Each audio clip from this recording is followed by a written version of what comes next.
You're listening to the Batter's Box on WRHU. My name is Eddie Gardner, and I caught up with New York Yankees MLB.com beat reporter Bryan Hoch.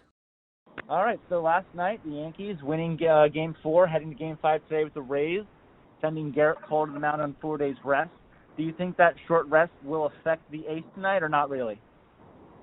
Well, I think that they're in the right position. They've got the right guy on the mound. That's why they paid him all that money, as Luke Voigt said. And so it's the first time in Cole's career that he's ever gone on short rest. So he can't really speak to how he would attack it, but he did lean on some people around the game that he knows pretty well, guys like CeCe Sabathia, Dallas Keuchel, Justin Verlander, to name a few. And so he was kind of bouncing ideas off those guys.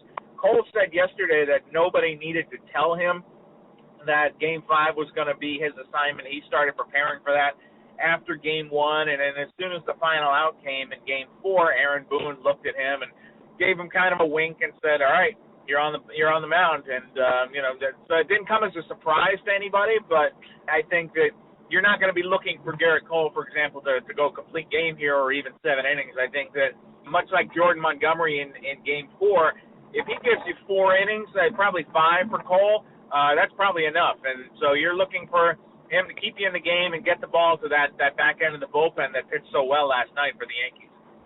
So Cole will be going up against Tyler Glasnow, who is on 2 days rest instead of Blake Snell on 3. Do you think the Yankees are at an advantage there with Glasnow on 2 days rest there?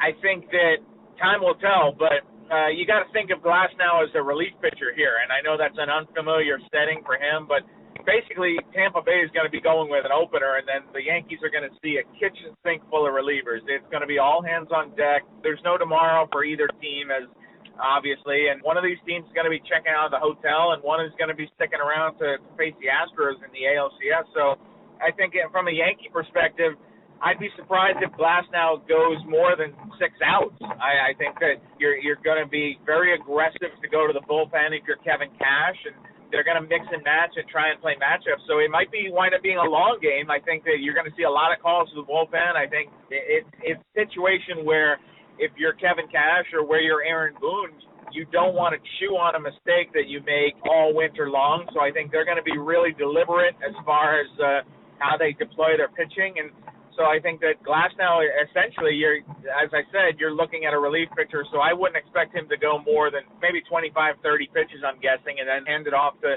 other guys depending on where the Yankees are in a lineup. And transitioning over to the offense, we've seen Kyle Higashioka start over Gary Sanchez 3 of the first 4 games in this series. So saying if the Yankees move on, do you think Higashioka is now the starting catcher for the remaining of the playoffs? Yeah, I do. I think that just based upon what he's done defensively, and he's also shown the offensive pop, I think that their confidence in Gary Sanchez has been shaken. And Aaron Boone keeps saying that it's going to take both those guys if the Yankees are to go all the way and win the World Series. And I won't be shocked if Gary Sanchez winds up getting a big at-bat or getting a big hit at some point in the postseason. But I think you look at the way things have been lined up here, and especially with Cole going tonight, there's no chance that Sanchez will be behind the plate to start this game. So I won't be shocked if he winds up getting a pinch hit at bat somewhere late in the game, but I think Kyle Higashioka has very clearly become the Yankees starting catcher, and that's kind of crazy considering 6 weeks ago Brian Cashman was saying that Gary was by far their best option on both sides of the ball and that they were sticking with Gary as the starting catcher, but it's a performance-based game, and what have you done for me lately? And you look at Gary's stats for the season, and he just hasn't earned that playing time, and Higashioka has. And Aaron Judge has been struggling a bit, hitting 111 in the series. How important is it for the team for Judge to kind of break out and find his groove in Game 5 and potentially the rest of the playoffs?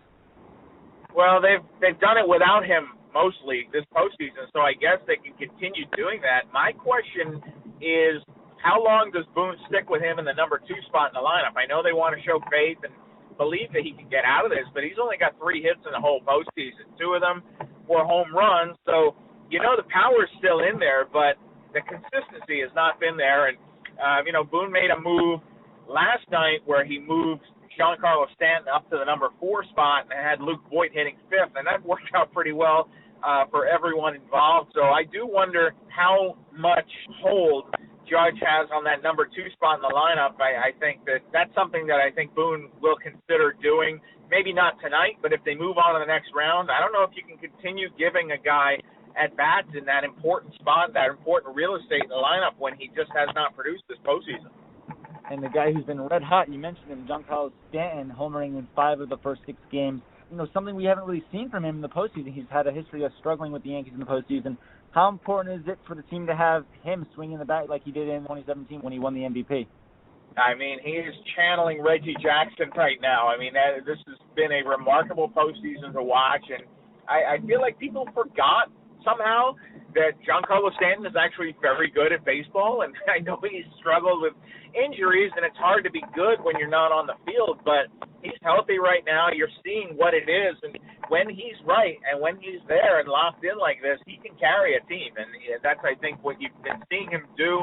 He's been carrying the Yankee offense, and it would be nice to see him continue to get some help. Luke Voit hitting a home run last night. Gleyber Torres with a 2-run shot off the warehouse in left field. You're going to need to see contributions from up and down the lineup, but when you've got a guy who's swinging the bat the way Stanton is, it forces other teams to game plan around him.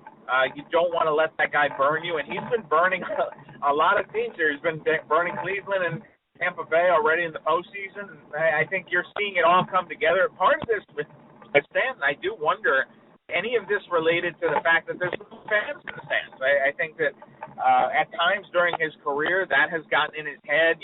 Certainly being at Yankee Stadium, booed by the home crowd, you want to produce so much that a lot of times you start getting away from the things that make you a great ball player. And I can't pretend to know what's going on in Giancarlo Stanton's head, but you got to notice that it's a postseason with no fans, and he's hitting the tar out of the ball, and he's really producing. And this is a guy, by the way, remember, some of his best years were down in Miami where there weren't many fans in the stands. So I do wonder if that is a factor that we're watching play out here. Do you think there could also be a possible factor with the ballpark they're playing? Because Stanton has had some great success at Petco Park in the past.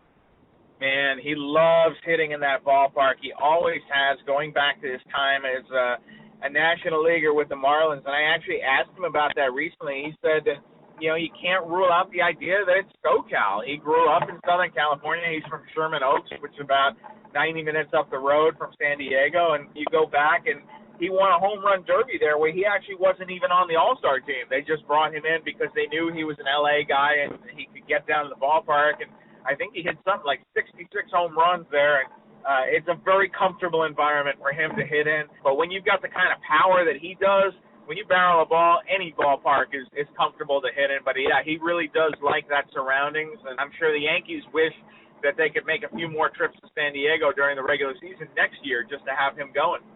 And so I got one more question for you this afternoon. So going into the day, as far as the Yankees pitching is concerned, do you know who is available or not available to come out of the pen tonight?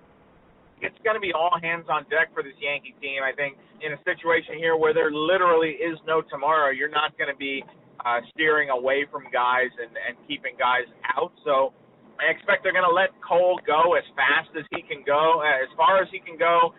If he's throwing well, they're not going to be aggressive to go to the bullpen. But, once they decide that he's kind of spent all his bullets, I think everybody is available. And the idea is you want to get the ball to the late innings and have Zach Britton and Aroldis Chapman. I think they could combine for 6 to 9 outs in the late innings. And, you can have Green going right before that.